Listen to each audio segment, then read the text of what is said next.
అందరికీ నమస్కారం. నేను Sunitha. Welcome to my kitchen food book. ఈరోజు వీడియో చాలా సింపుల్ వ్లాగు.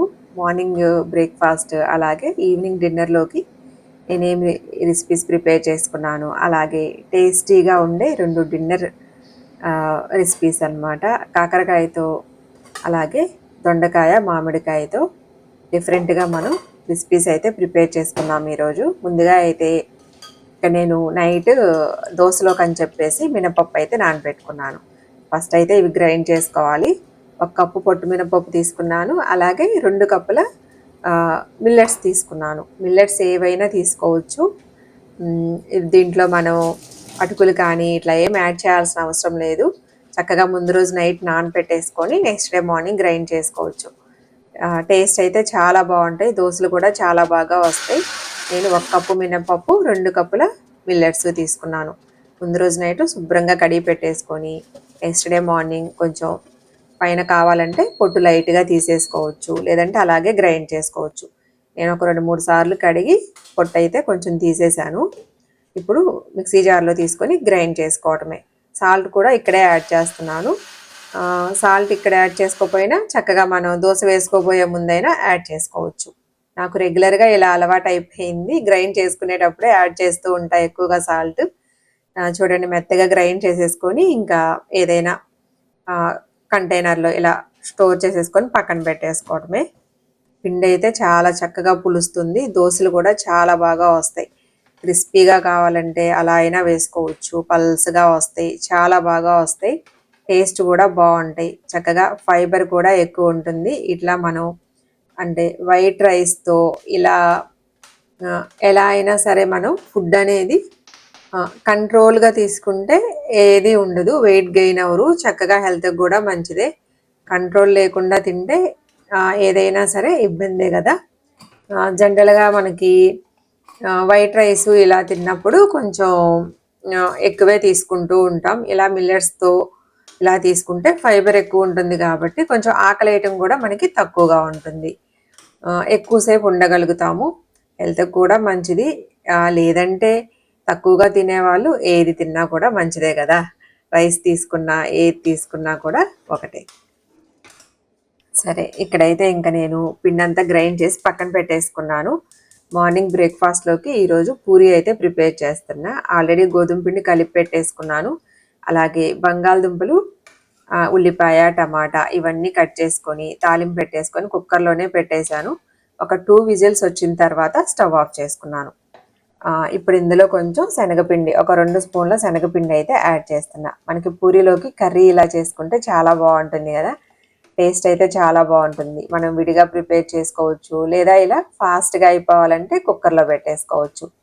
అన్నీ కట్ చేసుకొని తాలింపు పెట్టేసుకొని లాస్ట్లో విజిల్స్ పోయిన తర్వాత చక్కగా ఇలా మూత తీసి ఇప్పుడు మనం శనగపిండి ఇలా కలుపుకొని ఒక 5 మినిట్స్ బాయిల్ అయిన తర్వాత స్టవ్ ఆఫ్ చేసుకోవచ్చు. టేస్ట్ అయితే చాలా బాగుంటుంది ఈ కర్రీ. ఇంతకు ముందు నేను ఒక షార్ట్ వీడియో కూడా అప్లోడ్ చేశాను. ఎవరైనా కావాలంటే ఒకసారి చెక్ చేయండి. అలాగే పూరీలు కూడా ప్రిపేర్ చేసేస్తున్నాను.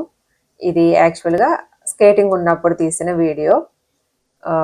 మా వాళ్ళు రావడానికి కొంచెం టైం పడుతుంది కాబట్టి స్కేటింగ్ నుంచి నేను ఇంకా ముందుగానే దోశ కోసం అవంతా గ్రైండ్ చేసుకొని తర్వాత ఇంకా కర్రీ అలాగే పూరి అయితే ప్రిపేర్ చేస్తున్నాను.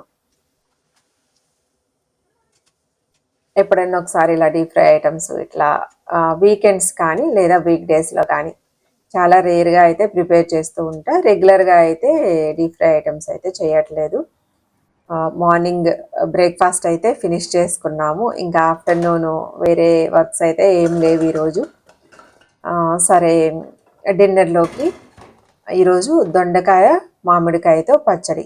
ఈ పచ్చడి అయితే అసలు చాలా బాగుంది. పుల్ల పుల్లగా టేస్ట్ అయితే చాలా బాగుందన్నమాట. ఇక్కడ నేను చాపర్ ఉంది కదా, చాపర్లో దొండకాయల్ని కొంచెం పెద్దగానే కట్ చేశాను. మనం చాప్ చేసుకుంటే ఈజీగానే చిన్న చిన్న పీసెస్ అయిపోతాయి కదా. ఇందులో పచ్చిమిర్చి, వెల్లుల్లిపాయలు, జీలకర్ర, ఒక చిన్న మామిడికాయ అయితే తీసుకున్నాను. ఇది పుల్లగా ఉంది. దొండకాయలు ఒక 1/2 కేజీ అలా ఉంటాయి. ఈ చిన్న మామిడికాయని చిన్న ముక్కలుగా ఇలా కట్ చేసుకొని వేసేస్తున్నాను. చాపర్ లేకపోతే మిక్సీలో అయినా సరే మీరు కొంచెం కచ్చాపచ్చాగా అలా చేసేసుకోవచ్చు. ఈ పచ్చడి అయితే టేస్ట్ చాలా బాగుంటుంది. రెగ్యులర్గా చేస్తూ ఉంటాను నేను. ఇలా మనకి పచ్చి ముక్కలతో చేసుకునే పచ్చడి డిఫరెంట్ టేస్ట్ ఉంటుంది, చాలా బాగుంటుంది. ఇప్పుడు మామిడికాయ ముక్కలు కూడా వేసుకొని చాపర్ని ఒకసారి ఆన్ చేసుకొని మనం ఒక 2 మినిట్స్ అట్లా ఆన్ చేసామంటే చక్కగా ముక్కలని, అంటే కొంచెం పెద్దగానే కట్ చేసేసాం కాబట్టి మనకి పలుకు పలుగ్గా ఉన్నట్లుగా చాలా చిన్న పీసెస్ లాగా అలా వచ్చేస్తాయి. చాలా బాగుంటుంది పచ్చడి.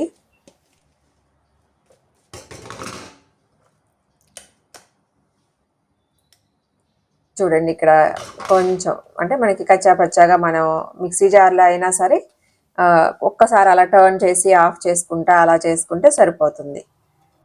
ఇప్పుడైతే ఇంకా స్టవ్ పై బాండీ పెట్టేసుకొని ఆయిల్ వేసుకోవాలి. ఇందులో తాలింపు గింజలు, మినపప్పు, శనగపప్పు, ఆవాలు, జీలకర్ర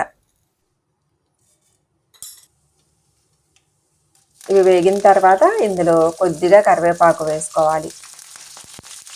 కావాలంటే ఇందులో ఉల్లిపాయ కూడా వేసుకోవచ్చు. ఈ పచ్చడి మనకి మామూలుగా మనం వేయించుకొని పచ్చడి చేసుకుంటాం కదా, అలా కాకుండా ఉల్లిపాయ కూడా వేసుకోవచ్చు, అలా కూడా బాగుంటుంది.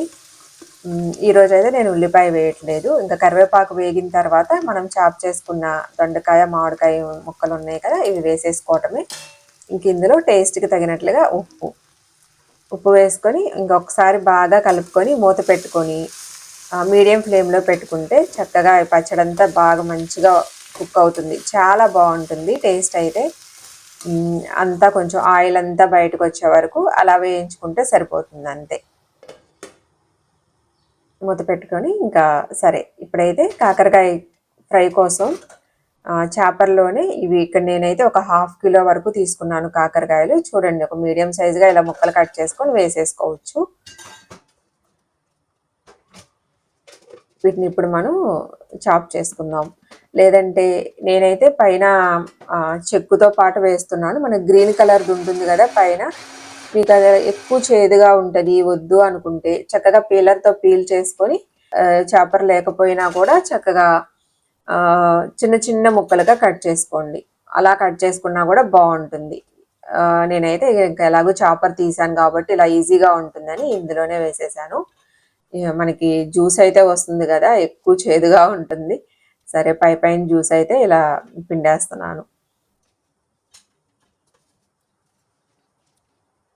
పైన పీల్ చేసేస్తే అంత చేదైతే ఉండదు మనకి. చిన్న ముక్కలుగా కట్ చేసుకొని డైరెక్ట్గా వేయించుకోవచ్చు. లేదు ఇంకా చేదు ఉంటుంది అనుకుంటే మీరు ఇంకా కొంచెం సాల్ట్ వేసుకుంటే ఇంకా వాటర్ వస్తుంది దీంట్లో, అలా కూడా చక్కగా ఇలా వాటర్ అంతా తీసేయచ్చు. ఇంకా చేదు కొంచెం తగ్గుతుంది. ఈ ఫ్రై కూడా టేస్ట్ చాలా బాగుంటుంది మనకి రైస్లో కానీ మిల్లెట్స్లోకైనా లేకపోతే చపాతీ అలాంటి వాటిలో కూడా తినచ్చు. మొత్తం మరీ డీప్ ఫ్రై లాగా అయితే ఉండదు. టేస్ట్ అయితే చాలా బాగుంటుంది. కాకరకాయ ఇష్టపడే వాళ్ళు డిఫరెంట్గా చేసుకోవాలి అనుకుంటే ఒకసారి ఇలా ట్రై చేయండి, చాలా బాగుంటుంది. చూడండి, నేను సాల్ట్ కూడా వేయలేదు. జ్యూస్ ఎంత వచ్చిందో. ఇంకా సాల్ట్ వేస్తే ఇంకా దాంట్లో ఉన్నది ఇంకా వాటర్ ఇంకా వచ్చేస్తుంది అనమాట. ఈరోజు సాల్ట్ అయితే వేయలేదు. ఇంకా కర్రీ చేసుకునేటప్పుడే సాల్ట్ యాడ్ చేసుకుంటే సరిపోతుంది. సరే, ఇప్పుడైతే మనం ప్రిపరేషన్ స్టార్ట్ చేసుకుందాం. స్టవ్ పై బాండీ పెట్టేసుకొని ఆయిల్ వేసుకోవాలి. ఆయిల్ కాగిన తర్వాత తాలింపు గింజలు, ఇంకా మనకి అన్నింటిలోకి తాలింపు గింజలు అంటే ఇవి వేసుకుంటూ ఉంటాం కదా, శనగపప్పు, మినప్పప్పు, ఆవాలు, జీలకర్ర, ఎండుమిరపకాయలు ఉంటే ఎండుమిరపకాయలు వేసుకోవచ్చు. నా దగ్గర అయితే అయిపోయినాయి. సరే, ఇందులో నేను ఒక 3 ఉల్లిపాయలు అయితే తీసుకున్నాను. ఇలా చిన్న ముక్కలుగా కట్ చేసుకొని వేసుకొని అల్లం వెల్లుల్లి పేస్ట్,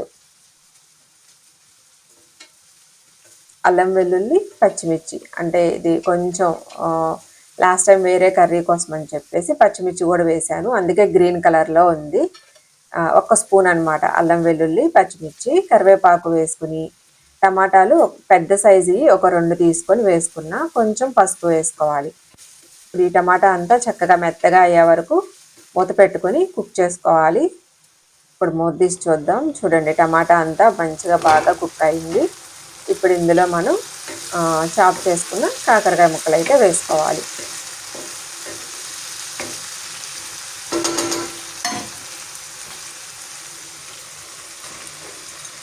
చాలా చిన్న చిన్న ముక్కలుగా, అంటే చాపర్ లేకపోతే చిన్న చిన్న ముక్కలుగా కట్ చేసుకుంటే మనకి ఈ ఫ్రై చాలా బాగుంటుంది టేస్ట్. అంటే వేగటానికి కూడా తక్కువ టైం పడుతుంది, త్వరగా ఫినిష్ చేసుకోవచ్చు కర్రీ. చూడండి, ఒకసారి అంతా బాగా కలుపుకొని ఇంకా మీడియం ఫ్లేమ్లో పెట్టుకొని వేయించుకోవాలి. మనకి ఇందులో కూడా మళ్ళీ వాటర్ వస్తూ ఉంటుంది, కొంచెం వేగటానికైతే టైం ఎక్కువే పడుతుంది.